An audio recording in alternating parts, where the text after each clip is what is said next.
Welcome to episode 14 of Cyclops is Waiting for Me, an X-Men the Animated Series weekly recap podcast. I am JC, and this was an interesting episode from a timing perspective.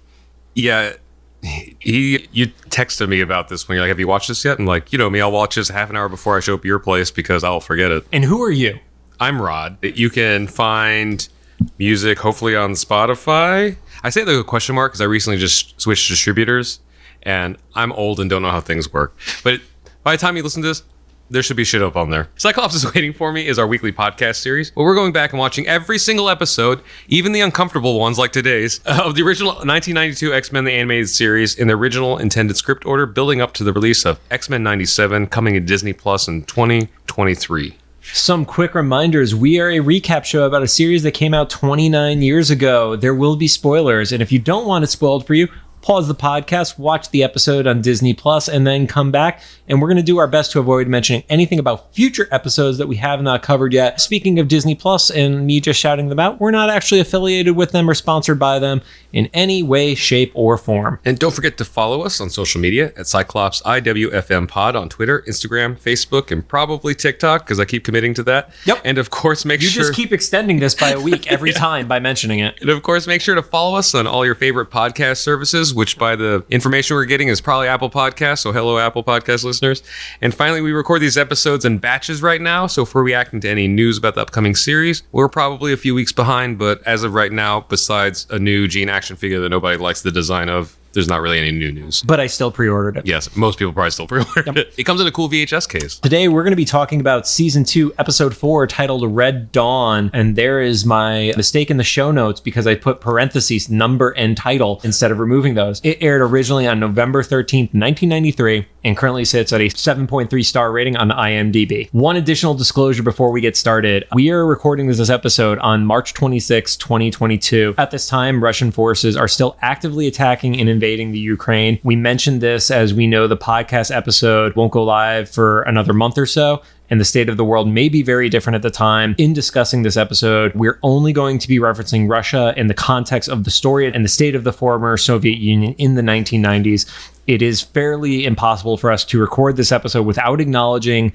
how the current events may be somewhat reminiscent of it, but we will continue to support those in the Ukraine who are fighting for their homeland and fighting to return to peace right now. So like Rod was mentioning at the start, there was just a really awkward timing for this. You know, this is a show that we love, and unfortunately, there are moments that are a little too close to home right now in this one, so we're going to treat those with the utmost respect and focus solely on the show and not tie it too much into what's going on in the world. Yeah, so, we're not ignoring the parallels because they're pretty obvious. Yeah, they're and when we get into that moment, there's no way for us to not see them happening. Yeah. So, episode kicks off in the Savage Land. Xavier and Magneto are washing up on the shore. You know, there's this moment between Xavier and Magneto where Magneto acknowledges it's a little weird for him that Xavier pulls him out of the water. Mm-hmm. And he basically says, you know, it would probably be easier for you if my life were to end.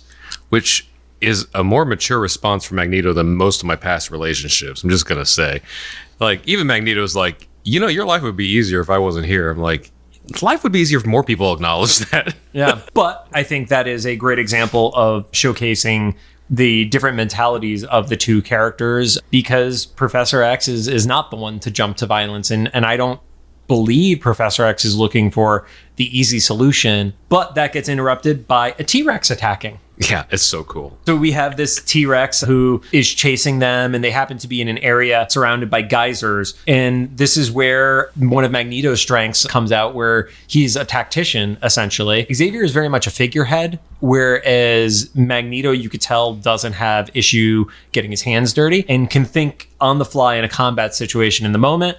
And he basically tries to keep as much difference between him, Xavier, and the T-Rex as possible, trying to get the T-Rex to like lurch over the geyser, and it gets rewarded with a big, like, steaming bunch of water in the face. So. Yeah, he actually throws a rock at the T-Rex. He does throw a rock at it. Professor Xavier's like, "What the hell are you doing?" Yeah, like, why? You're just pissing it off. Why are you pissing off the giant screaming lizard? Yeah, and then we This is a weird note. I said, cut to the former Soviet Union. Oof. So it reveals that some shadowy scientists are activating, which we know from the silhouette as Omega Red, and also kind of unleashing war and tanks and stuff on some small villages and towns. There's these red droids. They appear to be soldiers that are attacking a city, and you see this shadowy figure breaking out of a cell, living weapon. And there was the phrasing of "the Empire shall live." So you have a character who, Rod, do you know who that character is? She or another one of the characters said their name almost immediately, so I know just because of that. Darkstar. And do you know who Darkstar is? Not at all. I love it. I love it so much. Darkstar in the comics is a member of the Winter Guard, which is essentially the Russian version of the Avengers. Okay. Yep. And what we're going to see in literally our next episode is various countries have formed their own super teams. Darkstar, a member of the Russian one, informing General that the weapon is free and they are ready for the first stage of a takeover, specifically with a focus of returning former sovereign nations to restore the Union. Cutting back to America, we see Jubilee. She's at basically the equivalent of like a 7-Eleven. And she's skateboarding because it's the 90s. It is the 90s, and she is the 90s. What's your phrase for her? It was because she said in an early episode, do mall babes eat chili fries? Yep, mall babies. Yep. Yep. And she kind of stumbles on the Friends of Humanity, who, if you've been tuning in, know that they're not very much friends of anybody. Yep. Are attacking specifically an Indian store owner of the convenience store. So like there's like multiple fronts of bigotry happening. Yep. And Jubilee jumps in for the save and starts to get into a little bit of a tussle with the Friends of Humanity. I thought it was interesting that they didn't recognize her, because I know that there's probably different chapters and stuff, but she was drug out in front of the stage at a giant rally. But there wasn't the internet then. Okay. Remember, the show was written in the pre-internet days. Yeah. So they didn't have magazines with Jubilee's picture in it. And no Facebook groups. Exactly. But Colossus shows up. We haven't seen Colossus since the middle of season 1, after he had... Colossus in season 1 decided to not join the X-Men because he was going on a search for his sister. And we actually get a little bit of a conflict on his story in this episode because of that. That was my question, because in the first season, he's at the X Mansion, which is in New York. We've established that's in America. Yes. If anyone's not clear on that for whatever reason. Yeah, and he's like, I'm looking for my sister, heavily implying that he came to America looking for his sister. Right. So that's the last time we saw him, and now he's barging into this convenience store because he's going to rescue Jubilee. Yep, and he is there because he needs help, and he specifically mentions Omega Red as somebody that he would need help against. Jubilee doesn't reach out to anybody because, again, pre-cell phone era. Yeah.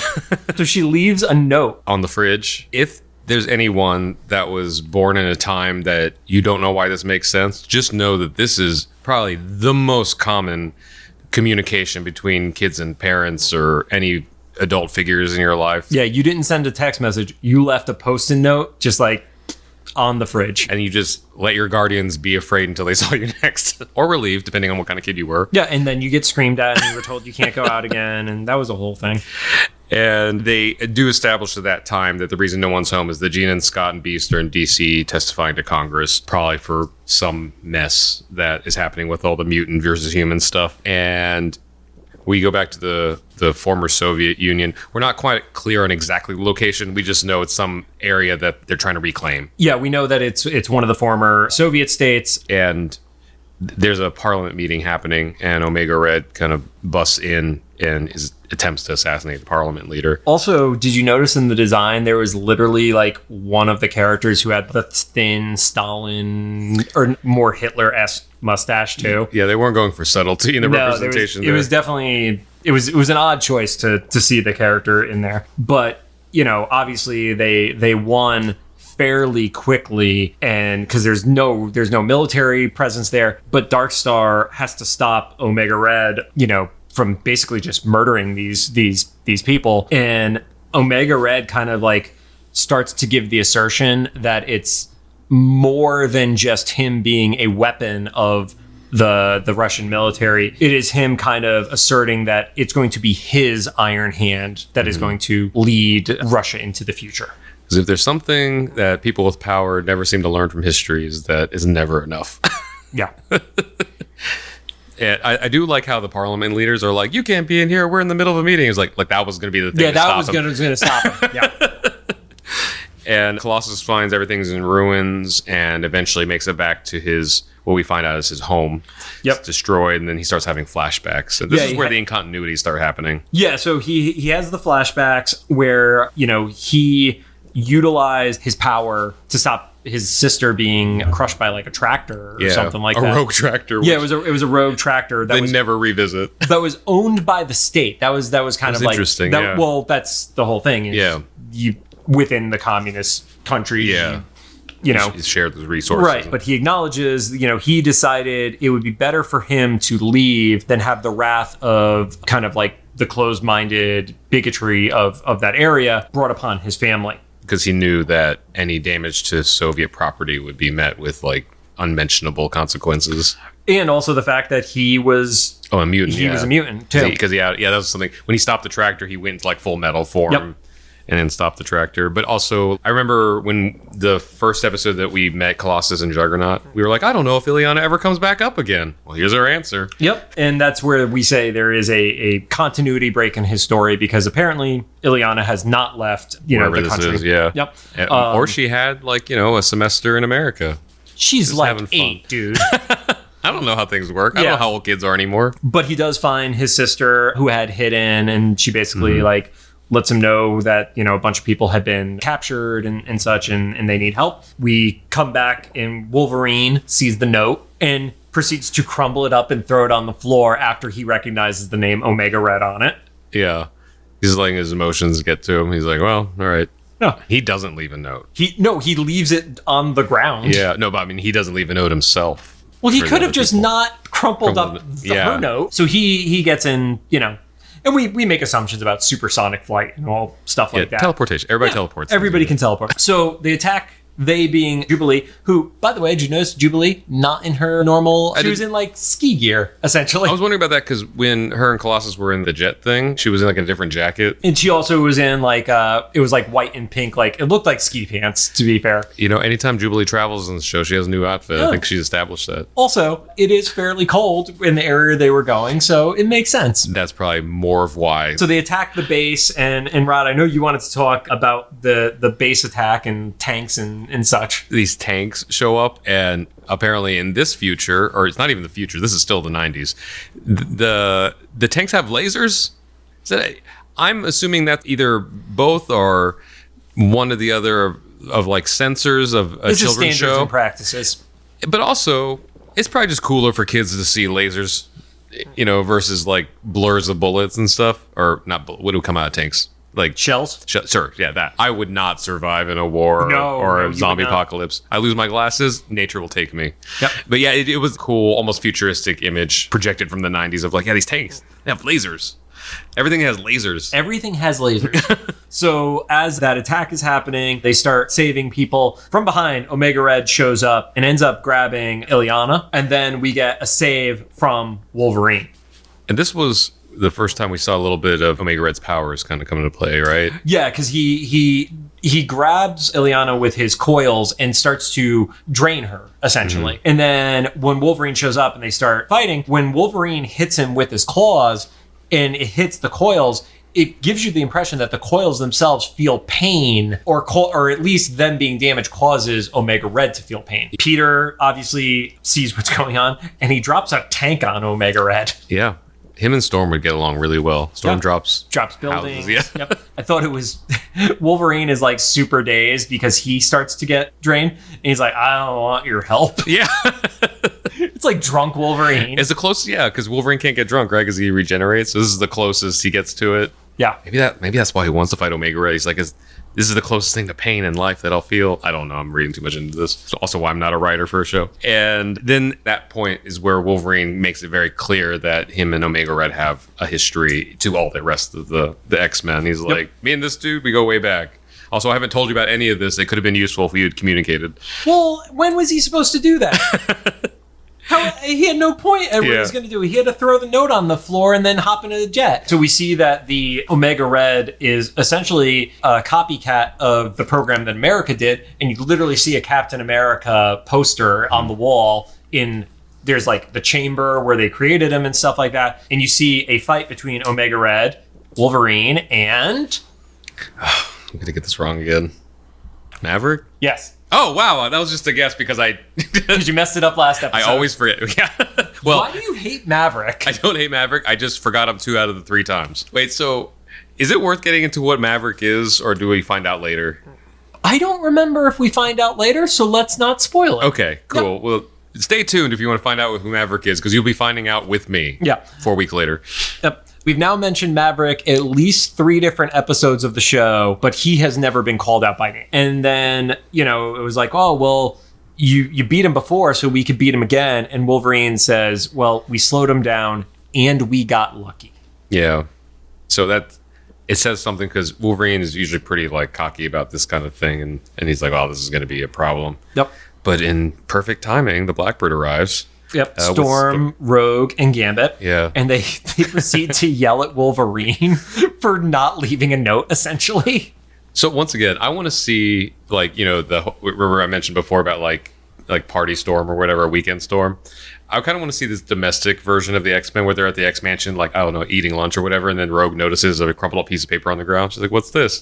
This is just a domestic situation. We're like, fucking Wolverine. Again. And the sitcom music plays, that's Wolvie, and then, and then they fly off. It's been a long day. We still have one more episode to record today. But they did acknowledge it. They're like, why the hell did you crumple up that note? Yeah. It's like, that was a horrible plan. We get the addition of Storm, Rogue, Gambit, yell at Wolverine. Omega Red shows back up, talks about we need to fight for the empire that they gave away. Again, so much of the imperialism of the USSR and everything like that. And you could tell he is a single-minded weapon at this point. He doesn't have layers. I think that's a really important aspect of Omega Red, is not to say that the character isn't deeper, but his motivations are so laser focused, and he's going to do whatever he can. And that includes attacking innocent people. Mm-hmm. And when he tries to do that, all of a sudden you see a shield go up around the people, and you realize that it's Darkstar.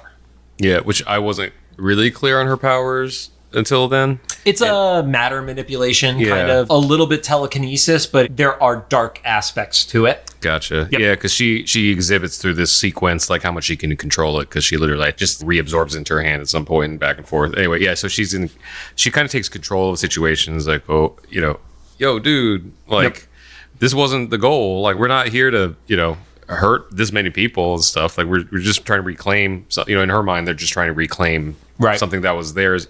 That is still, debatable. But at that point, she doesn't want to hurt people. She just wants to have a mission of reclaiming land and stuff. Right. She starts to realize that it is a mission of what she referred to as the old generals. And you could tell that she has started to change her path in this. And that's when we start to see more tanks pop up. I wrote down Storm 2, Tanks 1.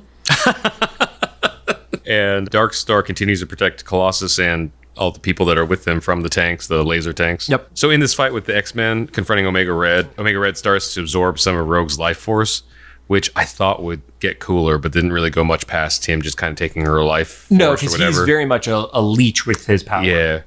And then Wolverine kind of takes a literal swipe at Omega Red, and I thought that the reaction that Omega Red had meant that he got cut, but he was like, oh no, you thought you could cut through my... And was it carbamanium name armor? Yep. Okay, I'm not familiar with this one. This is stronger than adamantium, I guess? It is, according to Marvel Fandom's wiki, a resilient radioactive material that is stronger than steel, but more malleable and cheaper than adamantium. Sure. Radioactive armor. Soft radioactive armor. Due to its malleability, carbonadium is less durable than true adamantium, but is nearly indestructible. It's like Kevlar? Yeah, let's go with it's Kevlar. Okay. Yep. And it was just an interesting little shout out to that because I don't remember them coming back to that, but maybe we'll find out with us if you keep listening. Then Darkstar suggests that Storm, because she's like, oh, you control the weather. She just caught on to this. And she's like, you can freeze Omega. And because he's drained Rogue, and he starts draining Wolverine. And then that's when Darkstar realizes Storm's power. And it's like, we need to imprison him in the deepest cold. So my note here was, cold being a weakness of your living weapon seems to be a huge design flaw for a weapon living in Russia. I would agree with that sentiment. That's his weakness? Yep. Because she doesn't even do like an ice beam or something or whatever. It's like she just makes it generally cold in the area. Because like you start seeing like snowfall and stuff, and Omega Red's like, oh, it feels cold. I was like, yeah, because you're in fucking Russia. Yeah. But Colossus realizes what's going on, and he proceeds to grapple with Omega Red, and he shouts to take them both. Yeah. So he's willing to sacrifice himself, especially, knowing that his sister and family is at risk. Storm starts, super freezing everything, and Darkstar at the last minute pulls Colossus out of there. Yeah, and Storm has a little animation glitch. Yeah. Her eyes shift down to the bottom of her face. I don't know, maybe that's part of her power set. She can move her eyes. It is not one of her powers. And then Darkstar stops the general.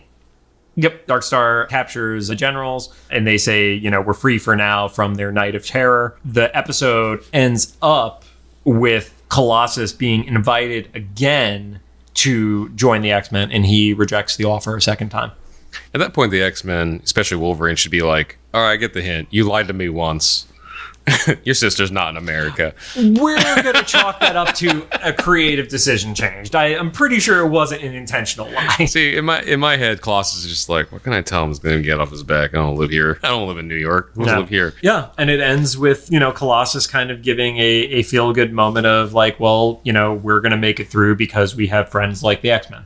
Yeah, love was the answer. I don't know. So some important stuff to talk about. This was incredibly topical in 1993. We had just seen the Berlin Wall fall, and there was a lot of turmoil going on specifically within that area. And it was a story about the people who were caught in the crossfire, represented by Colossus's village and family and such. The specific phrasing was the crumbling drum of Soviet imperialism, which was something that they wanted to, address at that point. Another great historical reference is they talk about the fact that they had locked up Omega Red for 25 years, imprisoned in the cold. That lined up nearly perfectly with the Warsaw Pact, which was, the disarmament of certain weapons and such for it. So it was well thought out. It wasn't just a random number decided. And then they viewed Omega Red as a less sympathetic version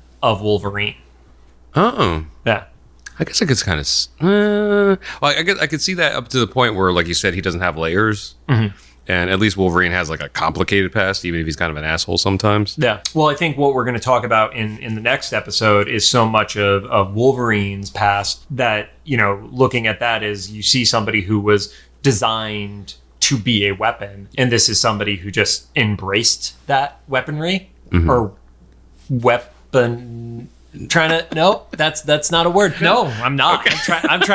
I'm trying to think of actual phraseology that is appropriate here, and I can't come up with it. Let's just rewind that to somebody who is embracing the fact that he is a weapon in just choosing violence. Yeah. And now watching this when I'm older, I can see that Omega Red is pretty clearly, I feel like a cautionary tale of being too dogmatic about things. Historically, try to put this in general terms as possible, and even in your personal lives, I think most people know that kind of person that's like very one-track minded and doesn't adapt to the big picture. And you see that here when Omega Red's like, former cohorts are like, you're taking this too far. And pretty early on, it's like he's freed from that giant ice capsule thing, which once again, horrible design flaw for a weapon you're going to have in Russia. And then it seems like moments later, Darkstar's like, hey, calm down, dude.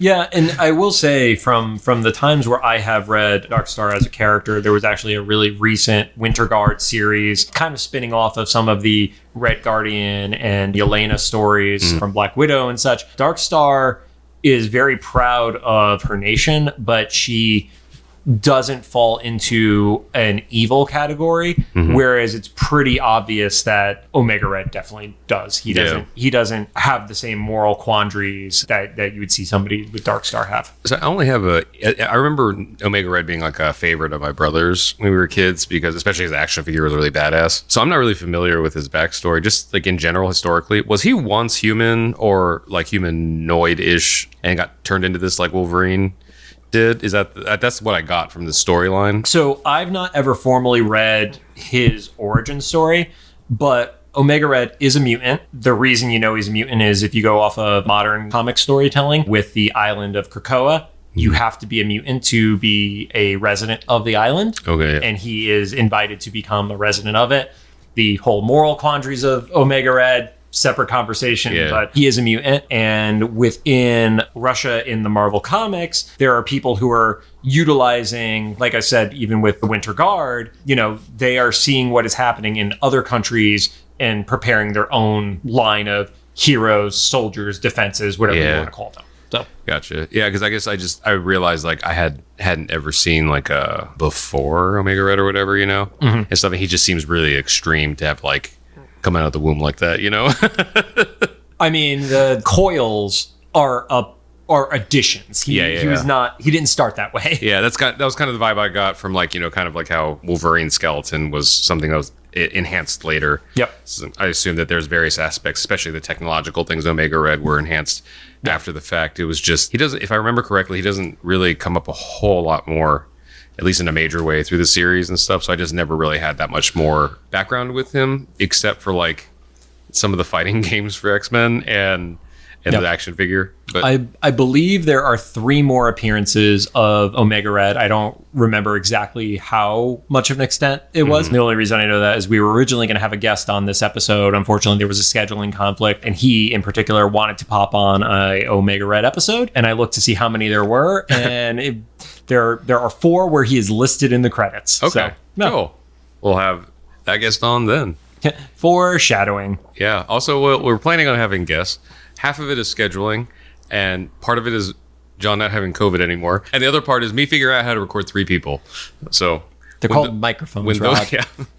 But when those things combine, we will have guests here. Thank you for joining us. If you have any thoughts, make sure to drop them into the comments for either the YouTube upload or the official Instagram post about this episode. If you like what you heard, we'd appreciate a rating on the podcast app of your choosing. I would personally prefer a 5-star rating, but I'm not going to force you to do anything. Right. But those are helpful, especially within Apple Podcasts. Ratings are so important to how podcasts get discovered. So appreciate that. You can find us on said Apple Podcasts, Anchor, Spotify, Google Podcasts, CastBox, and everybody stay safe.